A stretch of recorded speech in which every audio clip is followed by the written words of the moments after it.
কৃষ্ণ জয় গুৰু শংকৰ সৰ্বগুণাকৰ যাকে নাহিকে উপাম তোহাৰী চৰণৰ শতপতি কৰিব পাৰে প্ৰণাম তোহাৰী চৰণক কৰিব পাৰে প্ৰণাম। আজি আমাৰ এই অঞ্চলৰ পূব ওদালগুৰি শ্ৰীমন্ত শংকৰদেৱ আঞ্চলিক সমিতি এভাগ আমি আজি আমাৰ অষ্টম বাৰ্ষিকত ভৰি দিছে। আজি আমি দেখা পাইছোঁ বিভিন্ন মানে নিজৰ আমাৰ সাহিত্য সংস্কৃতিক লৈ বিভিন্ন জনগোষ্ঠীসমূহে আগুৱাই যোৱাত যি ধৰণে অৰিহণা আছে তাৰ ক্ষেত্ৰত আমাৰ গুৰুজনাও পিছ পৰি থকা নাছিলে।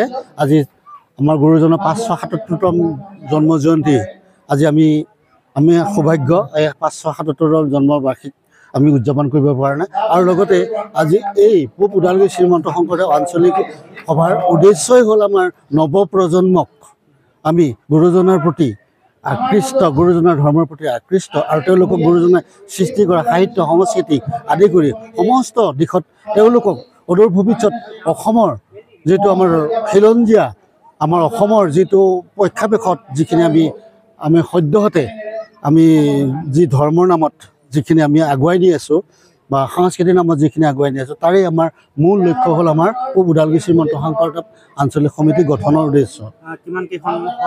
আমাৰ ইতিমধ্যে আমাৰ প্ৰথমতে আমি আৰম্ভ কৰিছোঁ 6খন সত্ৰৰ যোগেদি। তাৰপিছতে আহি আজি এই গুৰুজনাৰ আদৰ্শিত হয়, এই ধৰ্মৰ প্ৰতি আদৰ্শিত হয়, গুৰুজনাই সৃষ্টি কৰা সাহিত্য সংস্কৃতিৰ প্ৰতি আদৰ্শিত হয়, এতিয়ালৈকে আমাৰ বাঢ়ি 14খনলৈকে গতি কৰিছে। আৰু আমি খবৰ পাইছোঁ, আজি খবৰ পাইছোঁ আৰু 2খন সত্ৰ আমাৰ মাজত আহি পাইছেহি আৰু তেখেতকো আমি আদৰণি জনাইছোঁ। ধৰ্মৰ আলোচনী সভাত আমি বিশেষকৈ আমি সত্ৰ আৰু শ্ৰীমন্ত শংকৰদেৱ সংঘ বুলি 2টা আমাৰ প্ৰতিষ্ঠান আছে। আজি আমি শ্ৰীমন্ত শংকৰদেৱ সংঘ আৰু সত্ৰক আমি মানে হেৰি কৰা নাই, আমি বিভেদ কৰা নাই। আমি তেখেতসকলেও গুৰু ধৰ্মতে আদৰ্শ, আমি সত্ৰসমূহো গুৰু ধৰ্মতে আদৰ্শ।